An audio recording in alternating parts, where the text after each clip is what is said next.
Greetings everyone. Welcome back to Miss Recaps. Today I will be talking about a Chinese romantic drama fantasy film called Once Upon a Time, released in the year 2017. Spoilers ahead. Stay safe and enjoy. The first scene of the film takes place in a village in heaven, where an average girl with the name Susu and her maid are attempting to flee from the heavenly guards while carrying Susu's son Ollie with them. At last, Susu gave Ollie over to her maid, and then she made the decision to end her own life by jumping off the sky. To everyone's surprise, while she is falling down, Susu undergoes a transformation into the god or goddess known as Baiqian, a nine-tailed fox who is the ruler of the magical land known as Qingqiu Kingdom. After that, she awoke in the kingdom of Qingqiu, where her best friend named Shiyan was waiting for her. Shiyan informed her that she had just awoken from the dream. Despite this, Baiqian agreed with her friend, ignoring the fact that she had completely lost all memory of her previous guise as Susu. After that, the story skips ahead in time 300 years later. In modern times, Baiqian lives independently with animals and a variety of other creatures, all of whom get along well. One day, the East Sea King sends Baiqian an invitation to a party. However, she declines the invitation because she does not wish to meet the crown prince of the Heaven tribe and her betrothed at the party. Baiqian reveals that her father has made the announcement that she will eventually marry the crown prince named Yihua, who is approximately 90,000 years younger than she is. However, after being persuaded by her close friend, Baiqian made the decision to go to the party in order to maintain the good relationship that existed between her kingdom and the heavenly tribe. It wasn't long before she arrived at the East Sea Palace, and because the sun was shining even brighter than usual that day, Baiqian decided to cover her eyes with a piece of delicate silk before she went inside. After that, she enters the hall where everyone is already gathered and waiting for the East Sea King. During this time, two of the fairies are having a conversation about the presence of Crown Prince Yihua, who is said to have a son, but no one is sure who gave birth to him. After hearing this, Baiqian approaches the two fairies and tells them that she knows the Crown Prince Yihua is already engaged with the Qingqiu Emperor. She then conceals her identity as the Qingqiu Emperor while doing so. Suddenly, the two fairies started to be shocked, while at the same time they were claiming that it was impossible because the Qingqiu Emperor was 140,000 years old, while the Crown Prince was 90,000 years old. When Baiqian hears this, she becomes enraged because the fairies mistook her for the elderly woman. As a consequence of this, Baiqian used her magic fan to injure the two fairies, which resulted in them collapsing and feeling ashamed at that precise moment. After that, Baiqian left the hall and went to the garden to look for more wine. When she arrived there, however, she came face to face with a young boy who made an attempt to approach her. The young boy admits that he witnessed Baiqian using the magic fan to cause harm to the fairies earlier, which is why he wants to borrow the magic fan from Baiqian so that he can play with it for a while.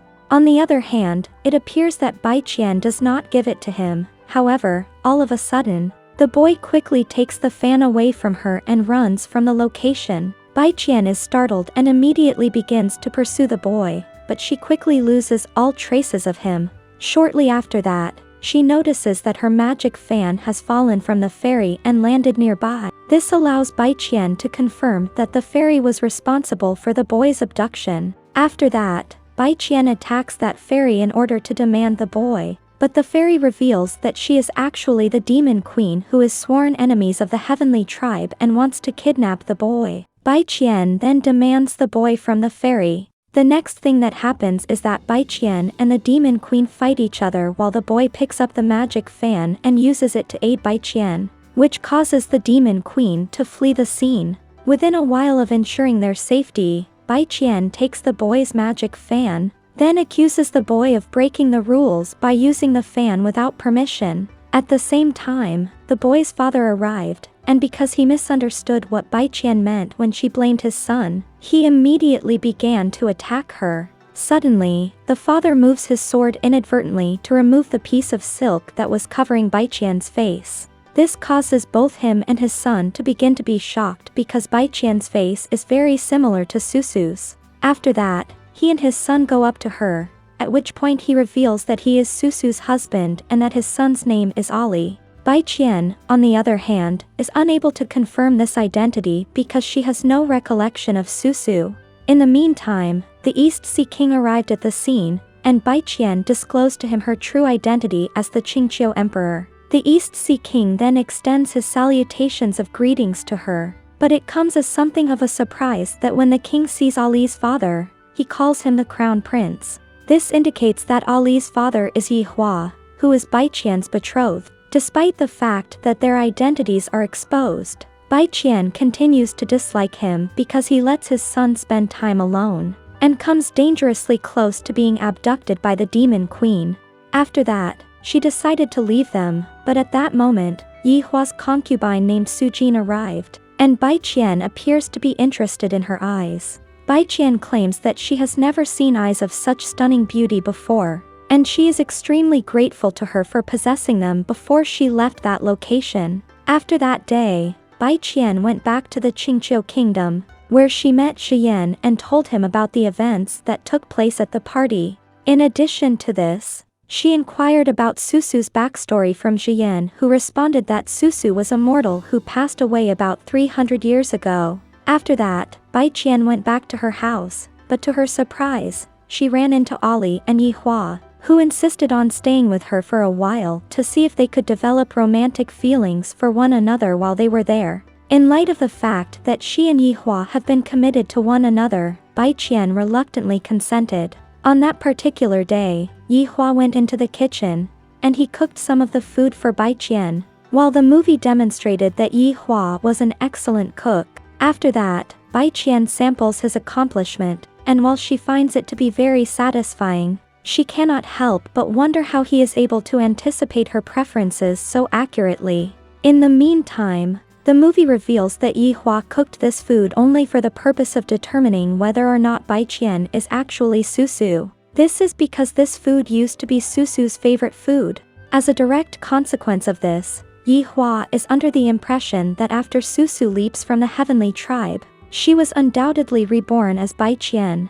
Yi Hua goes to Bai Qian's room later that night and expresses his desire to sleep with her on behalf of her future husband, but Bai Qian expresses her refusal to engage in this activity. She made an effort to maintain her distance from him, but Yi Hua also made an effort to get closer to her, which resulted in her having trouble falling or staying asleep that night. The next day, Ali goes to Bai Qian's room, and he expresses interest in the wine that Bai Qian always consumes. Consequently, she agrees to let him sample it for a couple of cups of the beverage. After that, Ali and Bai Qian appreciate the unique flavor of the wine, but it comes as a surprise that Ali becomes intoxicated right before he passes out. As soon as Bai Qian saw this, she immediately took him to her room, where they remained until Yi Hua arrived. When Yi Hua finds out that she let Ali drink the wine, she criticizes her, even though it appears that she won't have the opportunity to explain what happened. Suddenly, Ali woke up for a brief period of time before falling back asleep,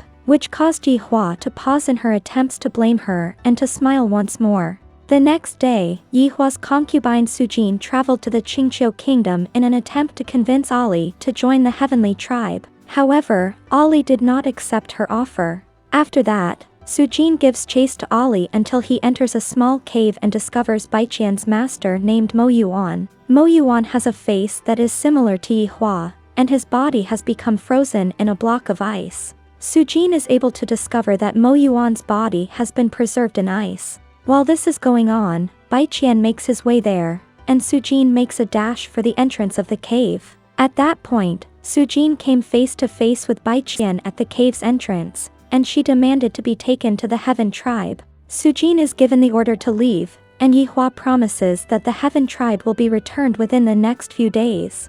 At the same time, Yi Hua tells Sujin to leave first and guarantees that the Heaven Tribe will be returned. Meanwhile, in the Demon Kingdom, the Demon Queen is seen sobbing because her son perished as a result of the curse placed on them by the Heaven Tribe. As a consequence of this, the Demon Queen traveled to the East Sea in order to kidnap Ali due to the fact that Ali is able to bring her own dead son back to life by using his blood.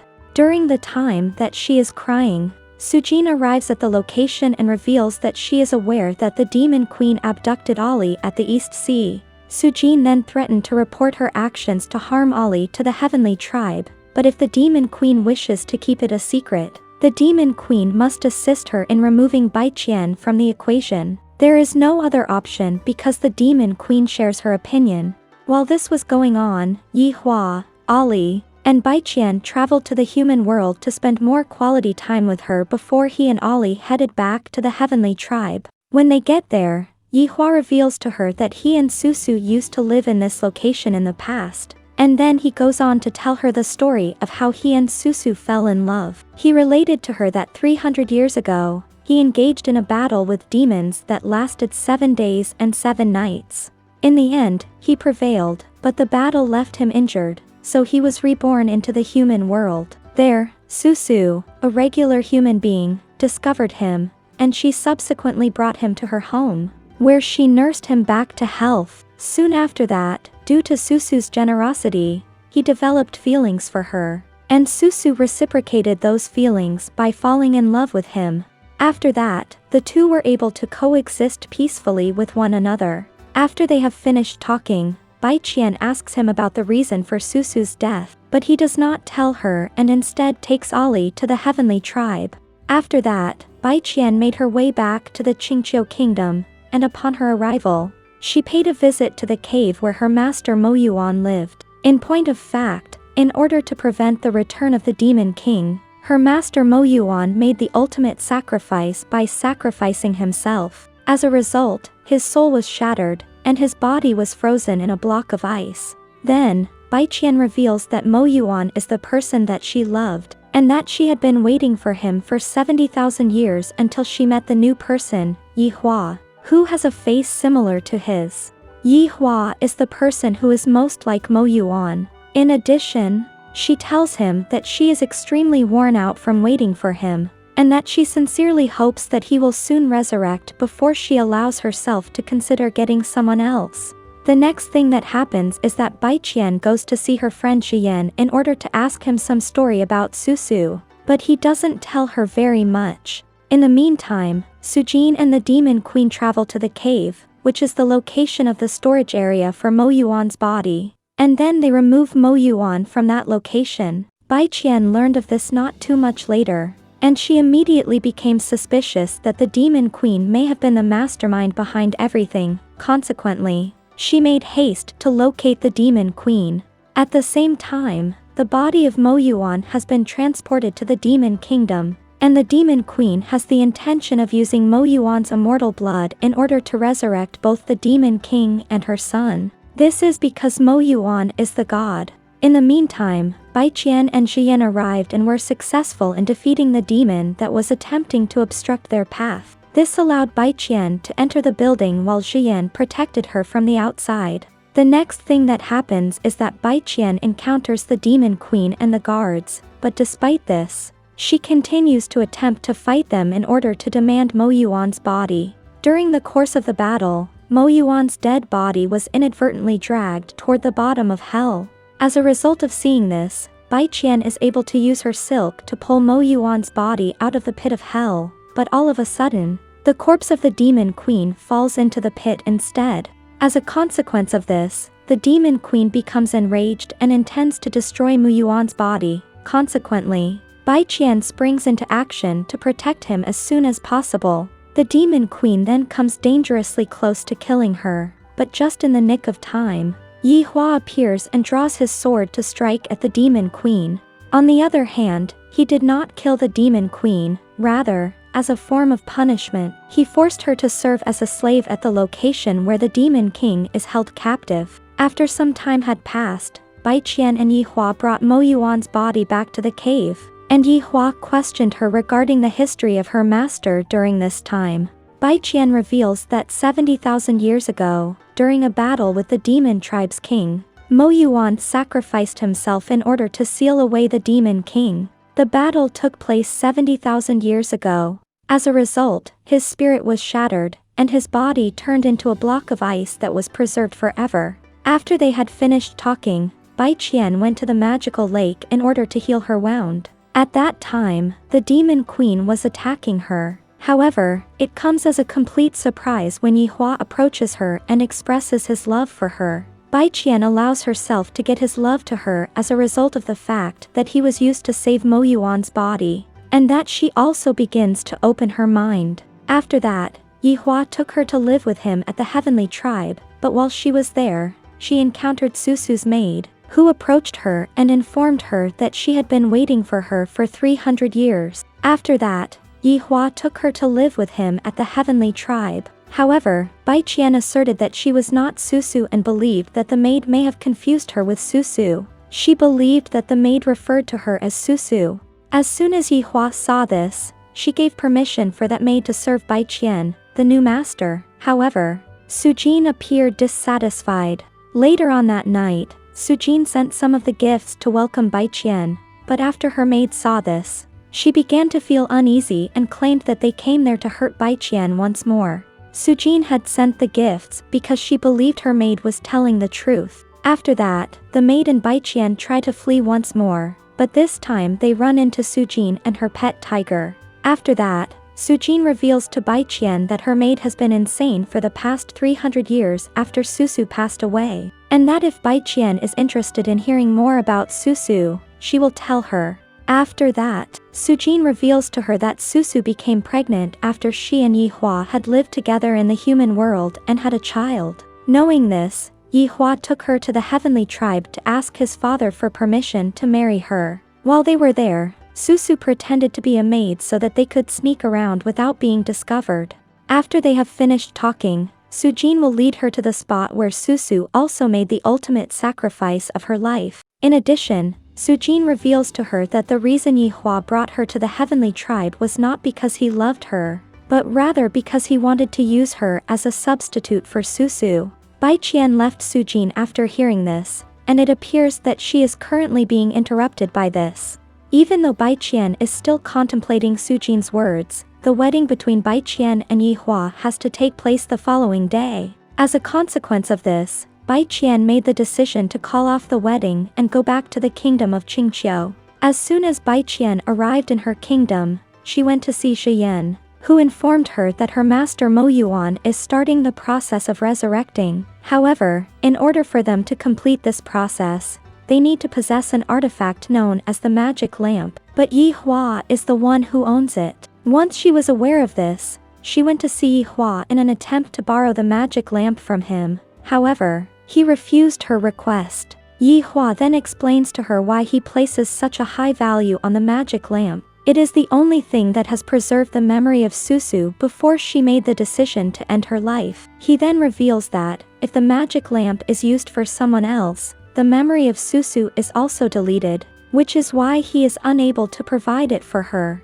Now that Bai Qian is aware of this information, she believes that everything that Sujin told her is true because Susu is still Yihua's primary focus of attention. But despite this, Yihua reveals to her that from the very beginning up until the present, the person that he has loved is the only person whose name he called Susu before he called her name. However, Bai Qian still doesn't believe him and claims that Yihua made up the story in order to prevent her from borrowing the magic lamp before she left him. She also claims that Yihua did this intentionally. Soon after that, Bai Qian realized that the magic lamp could only be made by employing the magic grass, which is why she is in such a rush to locate it. But despite the fact that the magic grass is guarded by the monstrous creature and that it poses a significant threat, she is unconcerned about this fact. Not much longer after that, Bai Qian discovered the magic grass. However, as soon as she attempted to take it, the monster stood up and made an assault on her. After that, Bai Qian attempted to protect herself by utilizing the power that she possessed as the goddess of the nine-tailed fox, but she was still unable to put an end to the monster. In addition, she gets the attacking back and is almost killed by the monster, but luckily, Yihua shows up and helps her. After that, the two of them collaborate to vanquish the monster, but unfortunately, Yihua suffers an attack at the hands of the monster before it finally expires. After some time has passed, Bai Qian brings him back to the heavenly tribe so that they can treat his wound. In the meantime, she is fascinated by his back, which is covered in scars. But Yi Hua has not disclosed the reason he has them to her. After a few days, Yi Hua's wound has completely healed, so she decides to take Bai Qian with her to retrieve the magic lamp that she seeks. Yi Hua warns her that the contents of the magic lamp are her past, and that she must confront it before he gives it to her. After they finish talking, Yi Hua walks away from her and gives her the opportunity to learn more about her previous identity as Susu. She then opened the magic lamp and the truth also showed. It turned out that after she arrived at the heavenly tribe, Sujin was envious of her, and not too much longer after that, Sujin planned to kill her by throwing her down into the bottomless pit of hell. But all of a sudden, Yi Hua arrived just in time, and so Sujin pretended to be the victim, who was pushed by Susu into the pit of hell, causing her eyes to go blind in the process. Yi Hua was tricked into believing that Sujin was the victim. Susu was forced to give up her eyes as a form of penance for slandering Sujin, which resulted in the latter losing his reputation. But what's even worse is that Yi Hua, the person she loved, is the one who pulls her eyes out of her head. After everything was brought to light, Bai Qian recalled that after her master Mo Yuan was frozen in the ice, the heavenly tribe promoted her to become the nine-tailed fox goddess. However, in order to complete this process, they needed to send her to the human world for testing. Because of this, when she jumped into the pit of hell, she turned into the form of the nine-tailed fox goddess and forgot everything that happened to her as Susu. During that time, Sujin approaches her and seizes the opportunity to shove her into the bottomless pit of hell so that she can be killed once more. Yi Hua appears out of nowhere and provides assistance to Bai Qian. He also uncovers the fact that Sujin is the person responsible for the crime. However, Bai Qian is still angry with Yi Hua because of the slandering that Sujin has done since 300 years ago. As a result, Bai Qian decides to leave him and go back to the Qingqiu kingdom. There, she became the drunkard after learning her love has been hurt again and again. After it was discovered that Sujin had committed a sin, she was immediately punished by being made to work as a slave who guarded the Demon King's prison. However, before she goes there, she hugs Ali and takes the opportunity to suck some of the blood from him as well. She then proceeds to the location in question. Surprisingly, after Sujin obtained the blood of Ali, she took it upon herself to free the Demon King in order to exact her vengeance on the Heaven tribe. Because of this, the Demon King is allowed to escape, and because Yi Hua is aware of this, he makes every effort to put a stop to the demon as quickly as possible. After Yi Hua leaves, Bai Qian's maid takes Ali to meet her master, and she wants to reveal everything that she didn't know about Yi Hua from 300 years ago. The housekeeper claims that 300 years ago, Sujin not only stole Bai Qian's eyes but also intended to murder Bai Qian. As a consequence of this, Yi Hua went to beg his father, but as a consequence of his actions, his father punished him severely by striking him with lightning. In addition to this, he was compelled to pull her eyes out by himself, despite the fact that he did not wish to carry out this task. After learning this, Bai Qian makes haste to find Yi Hua so that she can apologize to him for not believing his declarations of love for her in the first place. While the Demon King was preparing his army to attack the heavenly tribe, Yi Hua made his way to the prison. He then launches an assault on the Demon King in an effort to stop him, while Bai Qian, who has transformed into a nine-tailed fox, dashes off in search of him. At the same time, millions of demon army soldiers are launching attacks against millions of heavenly army soldiers, and Shiyan is leading millions of birds into battle alongside him. While this is going on, Yi Hua transforms into his dragon form in order to engage in combat with the Demon King. In the meantime, the heavenly army has slaughtered the demon army, and the Demon Queen has also been put to rest. Not much longer after that, the Demon King was also destroyed, and his soul is now imprisoned within the prison once more. However, in order to lock his soul, the heavenly must sacrifice the god's bloodline. Because of this, Yi Hua makes the decision to carry out the sacrifice. During this time, Bai Qian arrived, but it was already too late because Yi Hua had already made the ultimate sacrifice in order to keep the Demon King at bay. Finally, Bai Qian just only watches him become preserved in a block of ice and only cries. The movie comes to an end with a scene in which the ice block that has been holding Mo Yuan captive inside the cave begins to break apart. That was all from the video. I hope you liked it. Make sure to subscribe and turn on notifications so you can watch more videos like this. Thank you for watching.